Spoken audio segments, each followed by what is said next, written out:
Hai guys, hari ni I nak share resepi kek coklat moist menggunakan 3 bahan sahaja.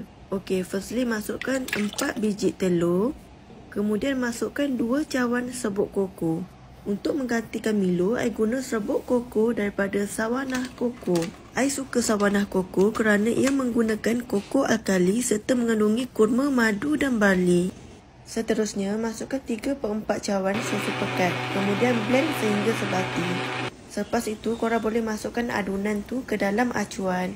Belum masukkan adunan tu, untuk tak nak bagi lekat, korang kena sapu minyak pada acuan terlebih dahulu. So, inilah hasil dia selepas kukus selama 30 minit. Untuk topping pula, masukkan 1 cawan serbuk Sawanah Koko, 1 cawan minyak masak, 1 cawan susu cair, dan 1 cawan susu pekat. Kemudian gaul sehingga sebati dan masakkan atas api kecil sehingga pekat.